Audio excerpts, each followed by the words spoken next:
A Netflix está sempre em dívida. E vamos emendar logo. A gente acabou de fazer um corte da Aline aqui no MHM.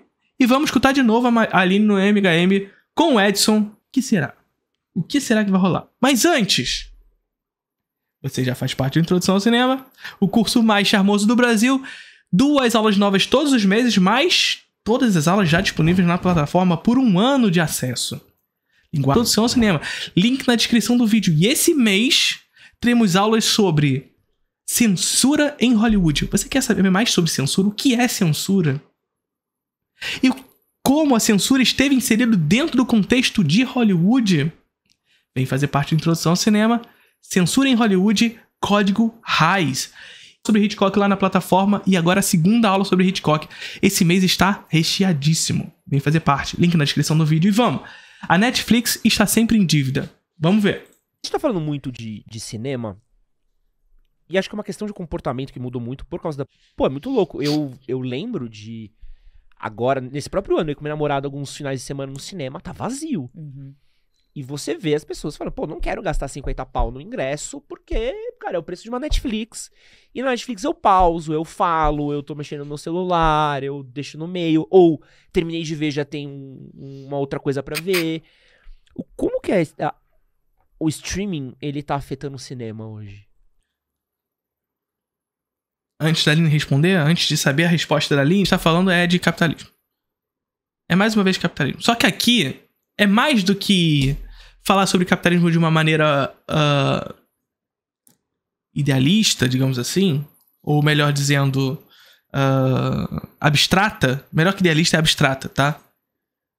É a gente tentar compreender a reprodução capitalista do espaço. E tem aula sobre isso no Introdução ao Cinema, hein? O cinema e a reprodução capitalista do espaço. Por que eu digo isso?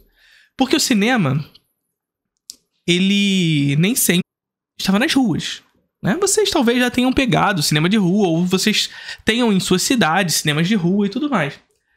Mas a reprodução capitalista do espaço fez com que o cinema se configurasse de maneiras distintas ao longo da história. Então veja, o cinema esteve na rua.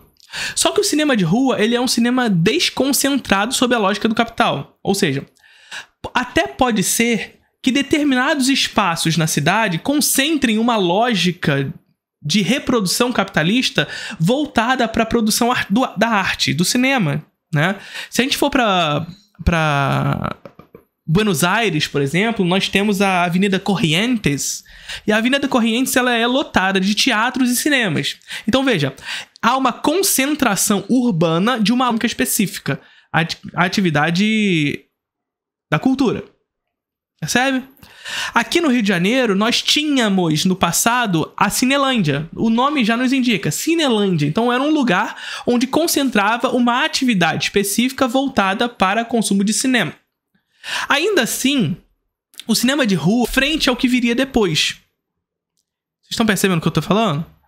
Apesar de são ao que surgiria após. E o que surgiria após? Na década de 80, aproximadamente, uma concentração da atividade econômica global e, portanto, de marcas globais em um local. O shopping center, ele nada mais é do que uma feira. Sabe a feira que vocês veem nas ruas aí todos os dias? Sabe? Então vocês veem as feiras de fruta e tudo mais. Aquilo ali é uma feira de atividade local no local. De atividade econômica do local para o local. O local atende às necessidades locais. O shopping center é uma feira global para atender às necessidades locais. Percebe o que eu quero dizer?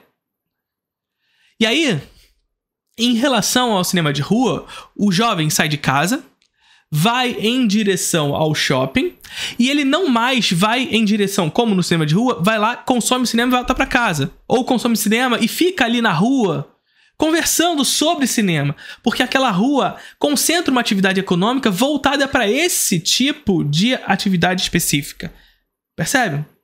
Então, num contexto onde nós temos uma concentração de uma atividade econômica específica na rua, por exemplo, os caras vai para o cinema de rua, consome o filme e ou volta para casa ou fica ali naquele espaço onde você continua consumindo cultura. Quando você vai para o shopping, você concentra uma atividade global de marcas, portanto, globais no local, que não são necessariamente... E esse cara sai de casa, né, com seu transporte público ou particular, paga o estacionamento, compra uma roupa, uma casquinha, um fast food, a pipoca, o chocolate naquela que foi de Americanas, né? E finalmente você vai ao cinema. Que não por acaso está no último andar do shopping. Não por acaso está no último andar do shopping. Ou seja, eu concentro a atividade econômica global no local e exponho esse cidadão, a uma série de atividades econômicas que ele nem mesmo sabia que queria, mas ele passa a querer, do cidadão ao consumo. Retratos fantasmas aí, né? Então, e aí o que acontece? Quando o cinema sai da rua e vai ao shopping, ele abandona as formas pretéritas, as formas urbanas pretéritas.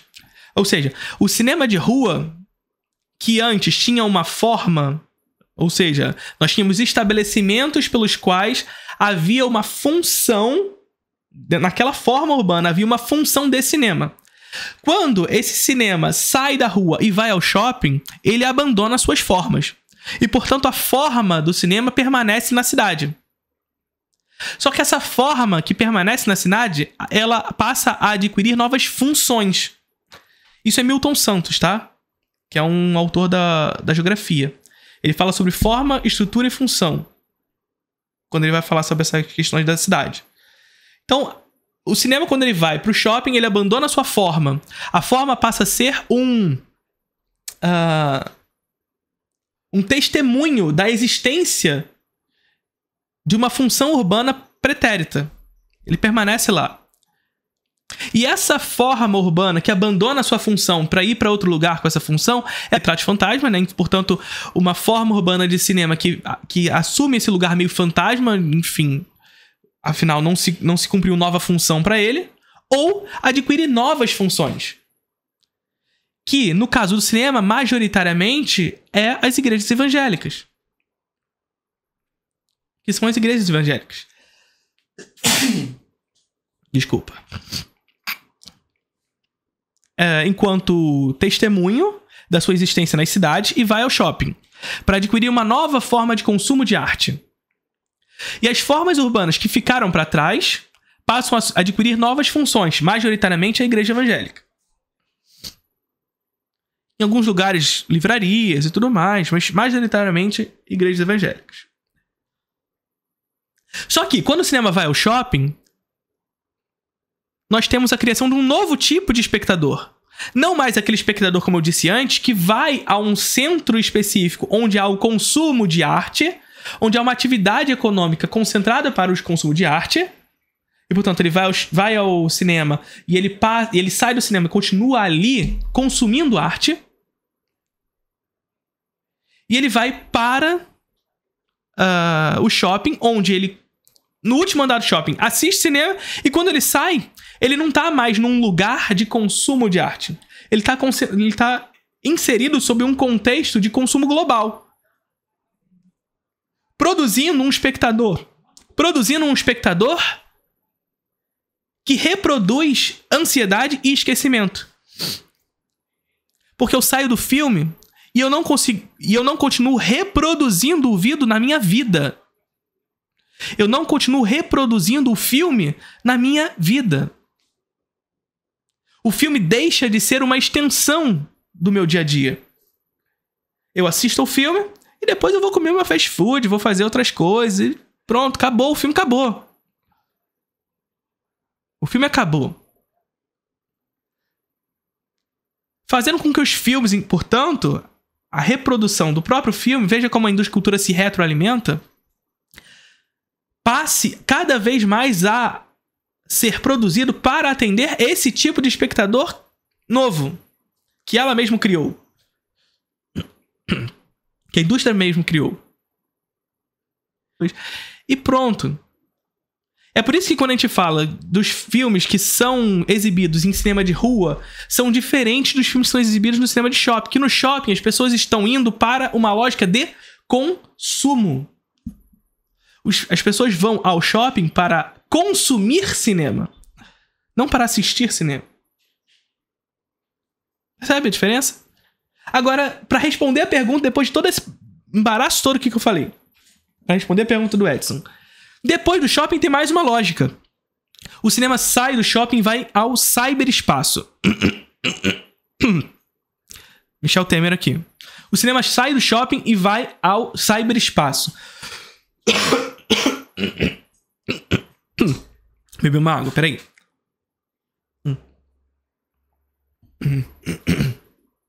Sai do shopping e vai ao cyberespaço. E o cyberespaço é esse lugar onde eu não mais preciso me deslocar para ir ao shopping. Eu não preciso me deslocar para ir à rua. Eu faço isso do meu sofá. Porque acho que é a obrigação do entregador ir até a minha casa e me entregar a comida no meu sofazinho. Eu peço a roupa que eu queria comprar.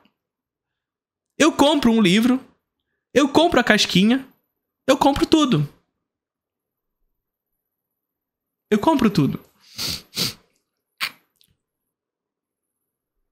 Porque ele não precisa mais se deslocar pra nada. Ele pode se aprisionar na sua casa e fazer tudo o que ele poderia fazer fora dela. Então veja, se a ida do cinema da rua pro shopping já apresenta uma perda de direito à cidade, porque eu vou pro shopping e fico preso dentro de um shopping, dentro daquela lógica de consumo, quando isso vai pro cyberespaço, eu perco ainda mais esse direito, porque eu fico na minha casa. Sem falar com ninguém. Cyberespaço. Então eu não preciso ir à rua pra conversar, pra interagir, pra sociabilizar. Eu faço tudo isso no cyberespaço. Porque o WhatsApp nos entrega isso. O Instagram nos entrega isso. Percebe? Você fala com alguém quando vai no cinema? Não no cinema, mas você vai com amigos. Você pode ir com amigos. Você sai do cinema e você conversa. Assim, eu participei de alguns, tive a oportunidade de participar de alguns desses eventos para exibidores que aconteceram nos últimos anos. E é muito curioso ver como eles... Caralho, o filme acabou de começar. O vídeo acabou de começar, eu já fiz palestrinha. Puta que pariu. Lidam com esse assunto especificamente. Eu acho que o streaming, ele é um problema pro mercado, tá? Ele é um problema. Pro mercado, digo, bastidores, o que a gente fala ali não falando de nada. Porque ele não gera tanta renda quanto nenhuma das outras opções gerava antigamente. Se você parar pra pensar, o filme ele tinha... Eu tô falando de um filme, não de uma série. Mas o filme ele tinha o lançamento ali no cinema. Aí ele tinha pelo menos uma janela de 45 dias de exibição no cinema. Entre ele ser lançado e ele ir pra próxima rodada dele, né? Depois do cinema, ele ia pra VOD, que é aluguel e compra digital, e DVD, mídia física, DVD e Blu-ray. E na terceira janela, ele ia pra exibição final, que era a televisão. Onde ele passava inúmeras vezes e vale lembrar que dentro de todas essas etapas, o estúdio estava ganhando dinheiro. Todas elas, independente de qual fosse. Hoje, a gente tem uma janela que é absurdamente diferente. Que na maioria das vezes o que tá acontecendo agora é o filme sai no cinema, ele continua tendo a janela de 45 dias, isso depois da pandemia, porque eles entenderam que não dava pra fazer essa saída direto do cinema, passar, sei lá, 1-2 semanas e ir direto pro streaming, porque você perde o dinheiro da bilheteria. Warner provou isso pra gente. Exato. Obrigado, Warner. Era um cara muito focado em streaming. Ele era um dos caras que achava que o streaming era o futuro. E... então, mais ou menos. Porque assim, de fato, a gente perde toda essa janela pelo qual as bilheterias do cinema físico tinha. Mas a lógica do streaming é uma lógica de reprodutibilidade avançada. Técnica, o texto do Walter Benjamin, essa aula vai estar disponível no mês que vem, dezembro, tá? Vocês sabem, são 2 aulas novas todos os meses e tudo mais, vocês já sabem tudo de cor. E no mês que vem a gente vai ter essa aula. E nessa aula a gente aprendeu, mais uma vez, que o cinema já nasce sob o contexto da reprodutibilidade, ou seja, dentro do capitalismo industrial. E conforme o capitalismo industrial avança e atinge, inclusive, o capitalismo financeiro, a lógica da reprodutibilidade ela vai avançando cada vez mais também. O cinema se torna cada vez mais reproduzível, vai extremando a sua reprodutibilidade. Então, se o cinema já nasce sob esse contexto, e o Walter Benjamin só conseguiu ver isso até ali na década de 30 e tudo mais, porque ele se suicida em razão do nazismo, ele era judeu, né? Ele tentando escapar na Espanha, na ameaça de ser pego, ele vai e se suicida. Então, o Walter, em níveis absurdos, conforme a técnica avança. E a técnica do cinema ela é cada vez mais reproduzível. E por isso que a gente fala de reprodutibilidade técnica. Porque a arte sempre foi reproduzível. Idosas, o que fazia, inclusive, com que a reprodução fosse vista como uma falsa para vocês. Eu quero dizer para vocês que o streaming pratica cinema de maneira distinta do que o shopping pratica. Então, para atingir do que atinge os cinemas, o streaming pratica toda semana tem filme novo lançado no streaming. Toda semana tem um filme original na Netflix. Propaganda pra cacete. Que já abarca... Percebe o que eu quero dizer? Então, a sala do cinema, com a chegada do streaming, tem cada vez mais assumido uma função da experiência da sala do cinema. Que o streaming não pode oferecer ainda. E, portanto, trazendo para dentro do cinema um tipo de produção específica que atende a essa experiência. Que são os filmes de super-heróis, são os grandes orçamentos e tudo mais. Isso já aconteceu na história, gente. Quando surgiu a televisão, ali na década de 50, e que se estabelece uma crise, e uma das mortes do cinema, que a gente chama, o cinema precisa se adequar a isso. Com a chegada da televisão na década de 50, surge o Panavision. Começa a se utilizar o cinema em cores cada vez mais. Percebe? Então o cinema precisa se adequar a uma experiência cinematográfica que a televisão não poderia trazer. E a sala de cinema hoje, ela tem tentado assumir essa experiência que o streaming não pode oferecer. E, portanto, determinados filmes que possam fazer isso só na sala de cinema. Não é à toa que o Nolan e outros autores sempre falam: esse filme é para ser assistido somente no cinema. Que só no cinema você pode ter essa experiência. Sabe? Streaming atua sob a lógica da reprodução massificada. Ainda mais massificada, melhor dizendo. Demanda dessa massificação ainda mais intensa do que já fora antes. É um filme novo toda semana. É uma série nova toda semana. Sério? Não faz sentido pra eles priorizar o streaming. Não faz sentido. Então, pra quem escolhe esperar pro streaming, você vai ter que escolher mais, você vai ter que esperar mais tempo. Vai ser mais tempo do que vai ser os 45 dias inteiro.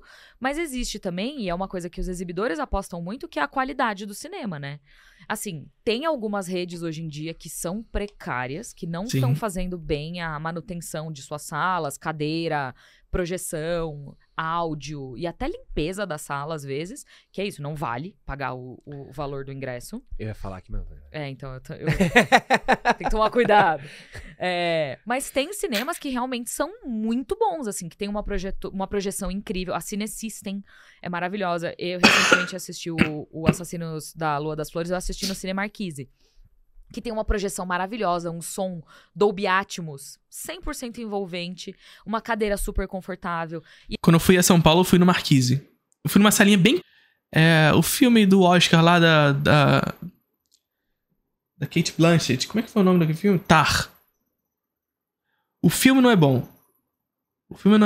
Mas a sala era muito boa. E assim, é isso, é um filme de 3 horas e meia. Se eu fosse assistir em casa, eu não ia conseguir ver ele numa tacada só. Mas ainda bem que eu estava naquela sala, entendeu? Porque a experiência fica muito menos desconfortável. Pô, pegar um IMAX, quando tá fine tuning bonitinho aqui. Isso! Eu lembro de ver o Godzilla 2, que é um filme ruim. Mas medíocre, vai. Blockbuster, né? E achei maravilhoso. Porque eu vi no IMAX, só que tipo, a experiência IMAX foi tão maneira, e a sala tava tão acertadinha, que eu fui falar do filme com meus amigos. Pô, mó bom esse filme, cara.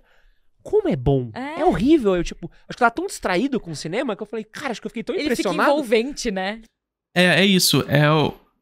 Mas é o que a sala de cinema tem investido.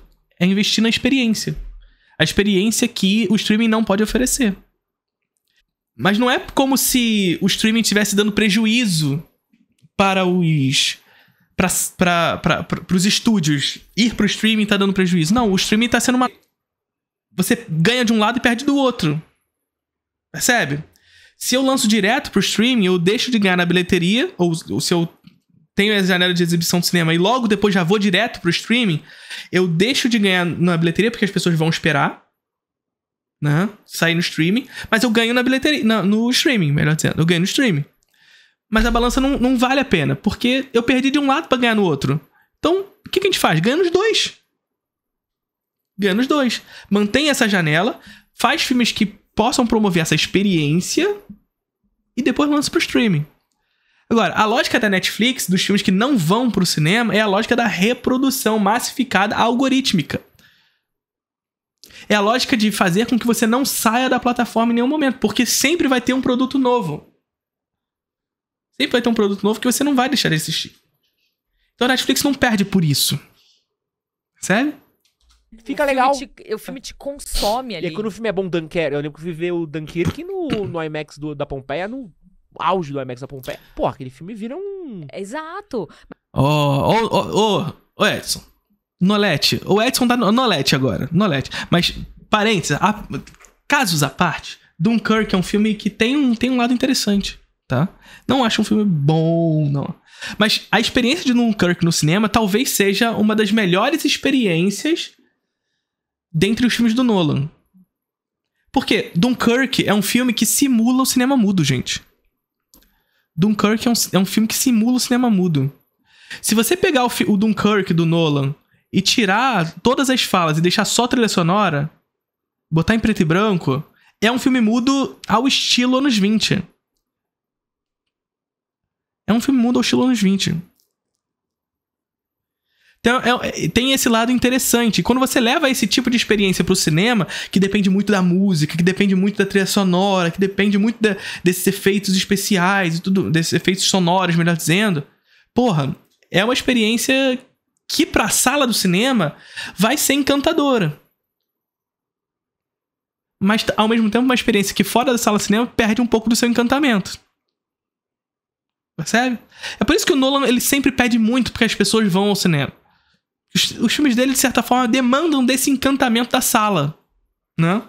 Mas é isso, assim, eu acho que hoje o que as pessoas precisam entender é que, beleza, você não quer gastar dinheiro pra ir no cinema? Não tem problema. Esse filme eventualmente vai chegar no streaming. Às vezes ele vai demorar mais, que é o caso de Barbie, que acabou de sair pra aluguel nas plataformas digitais. Ele teve uma vida de cinema muito mais longa do que 45 dias. Mas você vai perder qualidade, em alguns sentidos. E tem gente que tá cagando pra isso, e tá tudo bem também. Sim. Não tem problema você não querer. Eu, às vezes, quero ir ver um filme no cinema. Porque ele tem uma... A TV da minha casa nunca vai chegar aos pés do que uma projeção a laser de uma sala de cinema com um puta som bem afinado do cinema, sabe? Perfeito. É aquela questão da experiência ideal que a gente fala, né? O cinema tem uma experiência ideal, que ideal se confirma de maneira ainda mais ideal, ainda mais eficaz, né? O IMAX vai surgindo essas novas tecnologias e vai fazendo com que essa experiência fique ainda mais grandiosa. Então, existe essa experiência ideal. A grande questão, e aí eu nem acredito que a Aline acredite nisso, é a gente não perceber uma experiência ideal como uma experiência material. Veja, nós temos que lidar com a experiência ideal como ideal. O que eu quero dizer com isso? Assista aos filmes da maneira mais próxima do ideal possível. Assista aos filmes da maneira mais próxima do ideal que as suas condições materiais lhe permitem. E é isso, nem todo mundo tem condição de ir para uma sala IMAX. Nem todo mundo tem condição de ir ao cinema. Nem todo mundo tem uma televisão na sala. Ou tem uma televisão na casa. E nessa televisão a família está assistindo um programa de televisão do Ratinho. E aí você vai fazer o quê? Vai falar para esse cidadão não assistir no computador?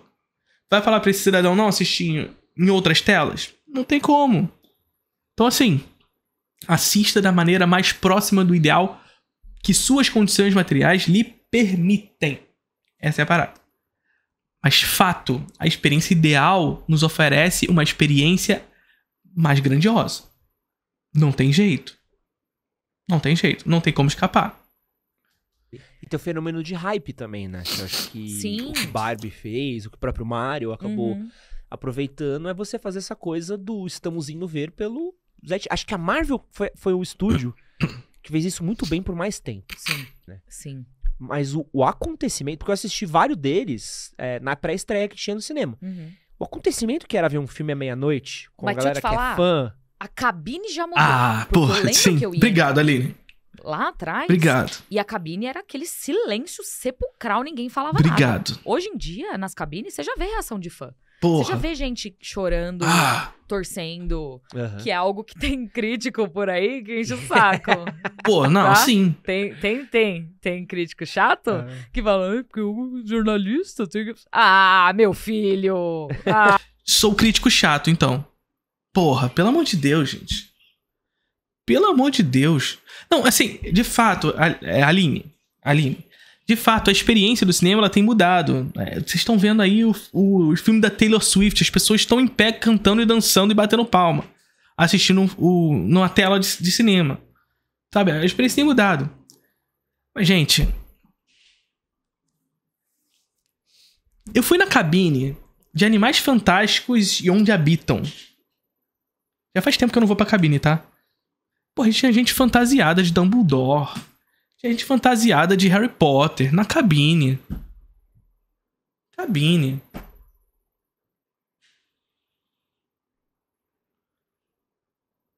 Aí, cara, aí pega muito, sabe? Pega muito.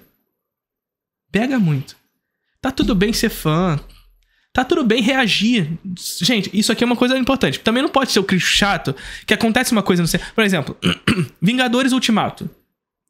Aí tem aquela cena catártica no final, que é muito interessante. Uma cena bem construída, tá? Aí tem aquelas cenas catárticas. O Capitão América levantando o martelo. O Capitão América frente ao Thanos. Ele contra o Thanos. Aí, de repente, abre os portais e chega a galera toda. Aquilo ali é catarse. É aristotélico, gente. Aquilo ali é Aristóteles. Catarse pura. Porra, e aí é claro que a gente não pode ser o purista do cinema, que as pessoas têm que assistir uma cena como essa, tal como a gente fosse assistir um filme do Hong Sang-soo. No Hong Sang-soo a gente vai dar aquele risinho de canto de boca, sabe? Maravilhoso, lindo. Numa cena como essa, a gente não pode esperar que o jovem, que o fã e tudo mais, ele não vai reagir. Porra, caraca, que isso? Sabe? Avengers Assemble, sabe? Então, assim, a experiência na sala de cinema mudou. E nós não devemos ser puristas quanto a isso. Agora,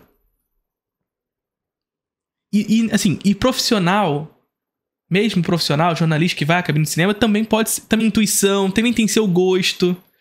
Ele não é profissional sempre. Então ele vai pra sala de cinema.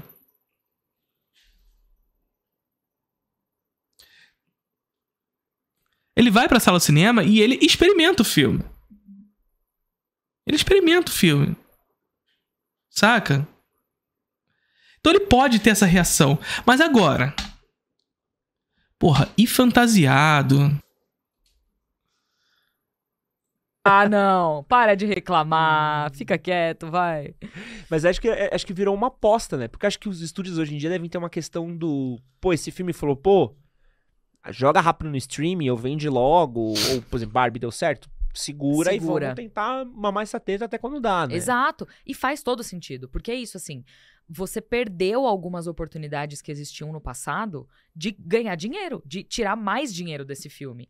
Hoje a gente tem o leque também do licenciamento, que é, mano, a Mattel e a Warner fizeram um trabalho excepcional em licenciar coisas de Barbie.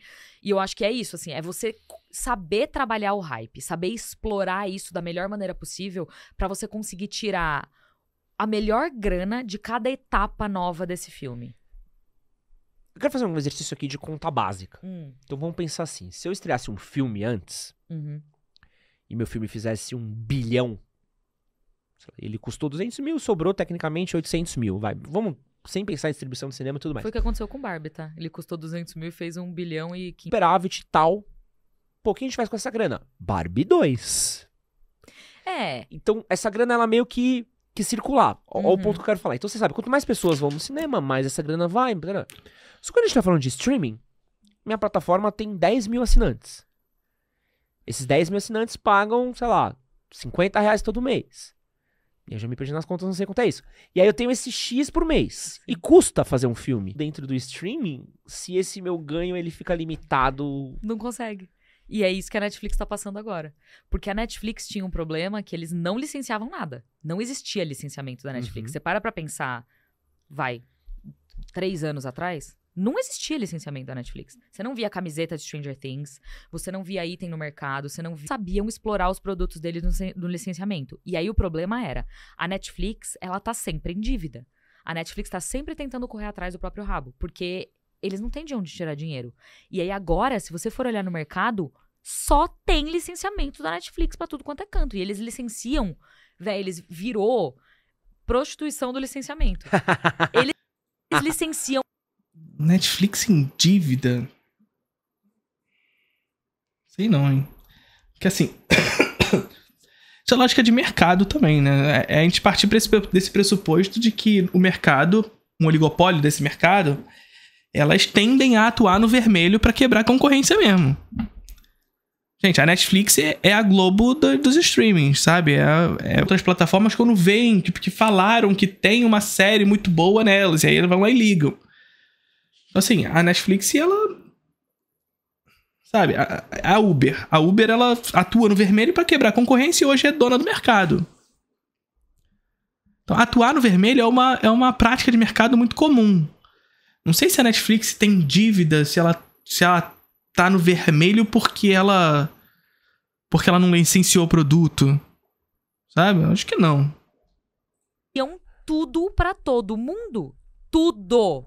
É surreal a quantidade de coisa. Cacau Show tinha bombom de The Witcher. Entendeu? Eu recebi esses tempos atrás... Caralho. Cápsula da Netflix de Dolce Gusto. Da Netflix, não tem nem propriedade. É da Netflix. Porque é isso, assim. Quando você para... A Netflix... E era muito curioso ver como que o público recebia cada painel ali, do esdrúxulo. Quando a Sony levou Homem-Aranha, eles ficavam... Tom Holland, Homem-Aranha. Sabe? Eles torciam pela franquia. Eles torciam pelo ator. Eles torciam pelo personagem. A Netflix é Netflix. Não importa o que eles estão trazendo. Os painéis, eu lembro eu fui em alguns painéis da Netflix na CCXP. Fã de empresa, né? Olha os fãs de empresa aí. É isso. Mas aí a Netflix, ela atuou numa perspectiva institucional, da marca em si.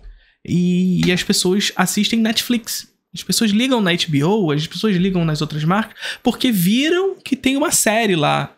Sabe? Alguém falou que tem uma série na HBO que é muito boa. Mas as pessoas não ligam a TV e ligam a HBO. As pessoas ligam a TV e ligam a Netflix. Ligam a TV e ligam a Netflix. Percebe? Eu lembro que eu fui num ano que foi loucura. Que foi o que teve Jessica Jones. Tá. Acho que... Eu sempre que esse ano foi uma loucura, assim. Foi Sense8, Jessica Jones. Teve mais um que eu tô tentando lembrar qual que era agora. E eu lembro que a quantidade de pessoas que foram... Tipo, tava o David Tennant, Sim. sabe? Tava, tipo, umas coisas que era, tipo... Mas é isso, entendeu? Eu sinto que a Netflix, a maneira como eles trabalharam a marca deles, nunca tinha sido feito antes. É uma marca com a qual, né, o público se conecta. O público não Sim. necessariamente tá conectado com as franquias. Sim, eles estão, e Stranger Things tá aí pra comprovar a força, Wandinha e até Sex Education, Heartstopper, essas séries um pouco mais recentes. É porque a Netflix, é aquilo que eu falei pra vocês anteriormente, a Netflix atua sob essa perspectiva da reprodutibilidade técnica em massa, né? Então é um filme atrás do outro, uma série atrás da outra e foda-se. O que muitas vezes não dá tempo pra maturar esse espectador acerca daquele produto licenciado. Então as pessoas só querem continuar assistindo um atrás do outro. Só que aqui e ali surge um produto que ganha esse caráter mais solidificado, que dá espaço para esse tipo de licenciamento.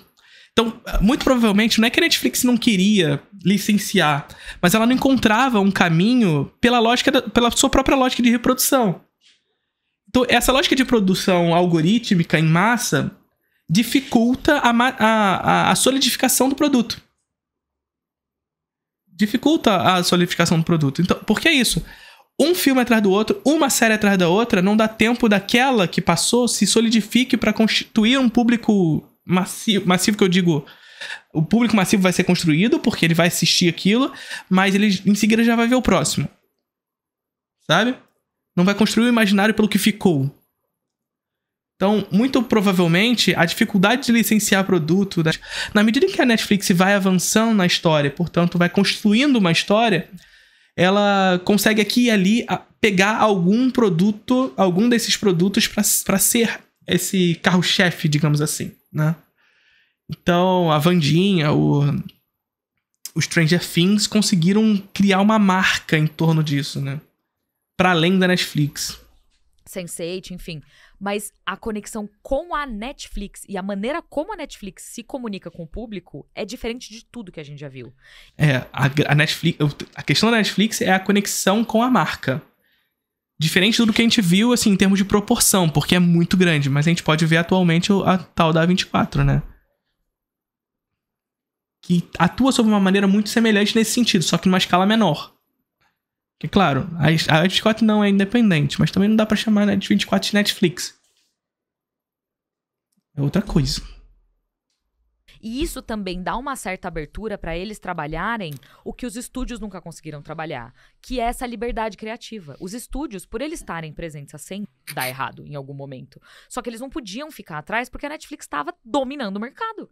Entendeu?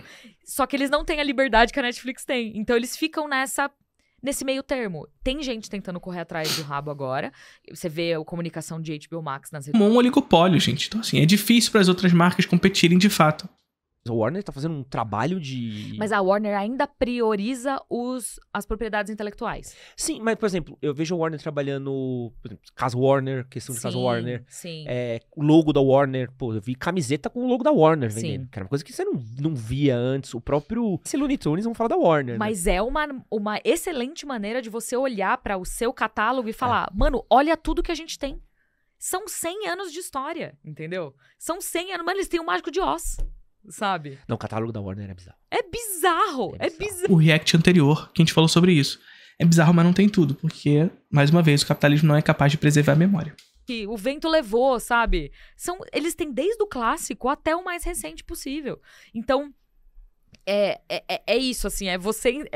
Mas é um pouco disso. A Warner, ela tem tentado se solidificar no mercado. Frente à Disney, sobretudo, né? E que pode competir, compra. Tá vindo ali uma coisa ali. Compra. Sabe? Então, assim, a gente vê os 10 maiores bilheterias de todos os tempos, né? O que era da Fox agora é da Disney. Então, sabe? A Disney abocanhou o mercado e é hoje um monopólio. A Warner, ela tem tentado formar essa saga, né? Que vai abocanhar esse mercado. Ela fez com Harry Potter, mas num contexto diferente. A gente tá falando de anos 2000, né? Então, assim, Harry Potter meio que abriu portas, junto com outros filmes, abriu portas pra essa parada toda que a gente tá vendo hoje. Marvel e etc, né?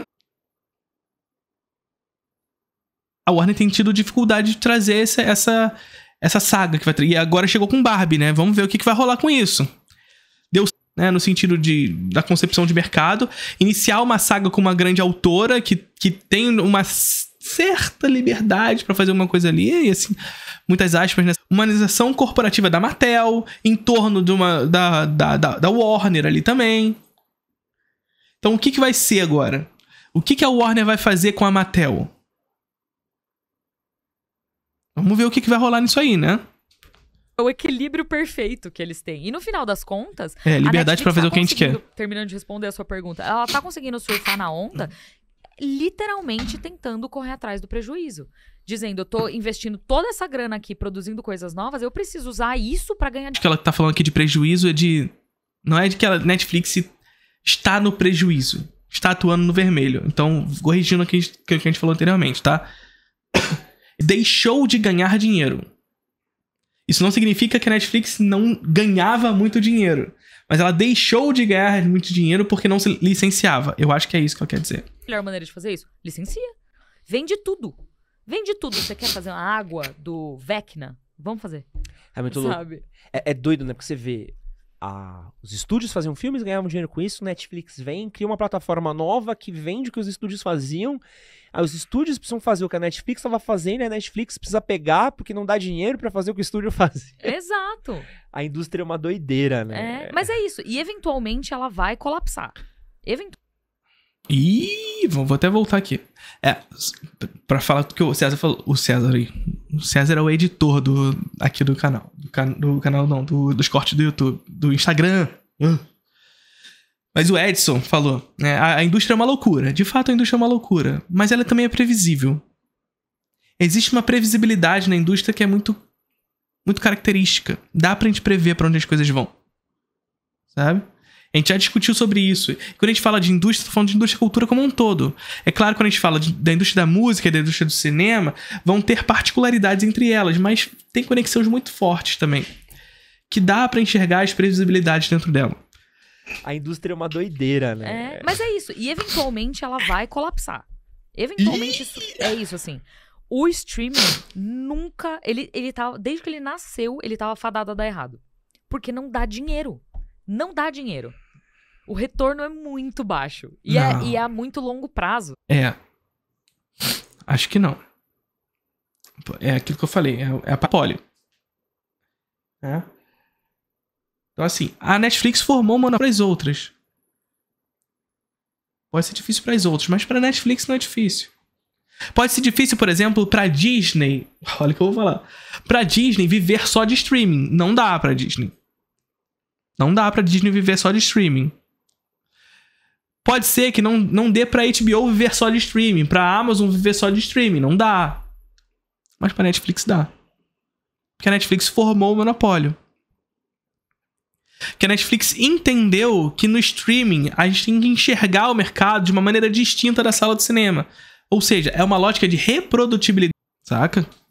De nada, tá em um momento... Eu avisei de Aline Diniz. Quando chegar lá... Eu vou tatuar ela em algum momento. Escrever assim, ó. Muito bom também, adorei. Aliás, gente, eu adoro a Aline também.